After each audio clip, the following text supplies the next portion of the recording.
Katahom sa kabuntagon mga kapaglaom. Atong hisgutan niini nga buntag mao nga atong morning devotional Hulyo 7, 2025. Nga naguluhan, Kristohanong pagkamatinahuron. Ug ang atong teksto makita sa Juan 13:34 nga nag-ingon. Maingon nga ako nahigugma kaninyo, kinahanglan maghigugma ay usab kamo ang usa sa usa. Ang bilis sa pagkamatinahuron wala nakaayohan nahatagan og pagkamaayo sa panggawi. Daghan sa mga tawo nga gusto respetuhon pinaagi sa ilang pagkasinsero ug pagkamataron apan makasusubo nga kulang sa pagkamaayo. Kini nga kakulangon maoy nakapahugaw sa ilang kaugalingong kalipay ug nakadaot sa ilang pagserbisyo ngadto sa uban. Daghan sa pinakatamis ug makatabang nga mga kasinatian sa kinabuhi na sakripisyo tungod sa walay pagtahom. Ang balaan nga kasulatan naghatag kanato og mga sumbanan sa pagkinabuhi sa tinuod nga pagkamatinahuron.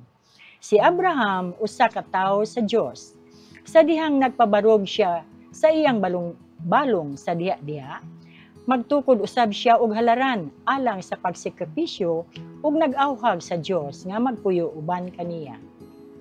Si Abraham usa ka tawo nga matinahuron. Ang iyang kinabuhi wala makahugawi sa pagkahakog. Ang iyang kinaiya lunsay ug makapahimuot sa atubangan sa pananaw sa Dios. Saksihi ang iyang batasan sa dihang hapit na siya mobulag gikan ni Lot.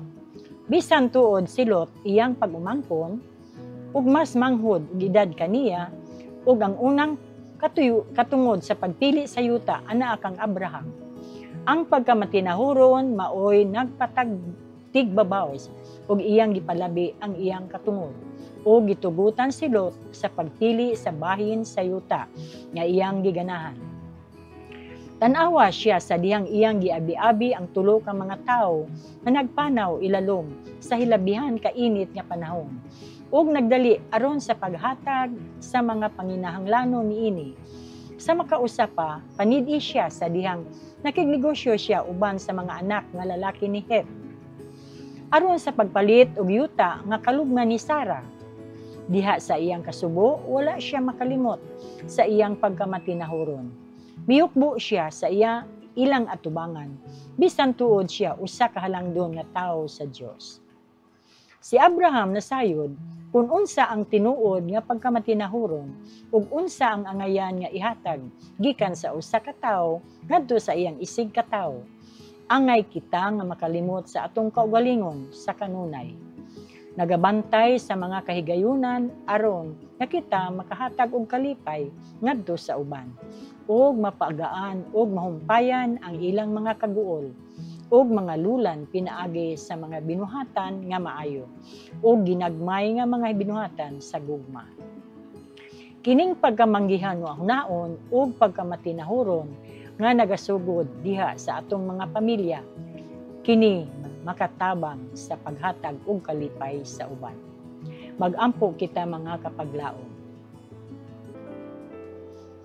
Salamat Amahan sa mensahe niini nga buntag. Tabangi kami sa pagkarespetuso ngadto sa uban nga mga isig katawo nga walay pagpili bisan na manghod man sa edad o ubos sa sosyedad aron makita ikaw dinhi sa among kinabuhi. Salamat sa imong pagtubag sa ngalan ni Ginoong Hesus. Amen.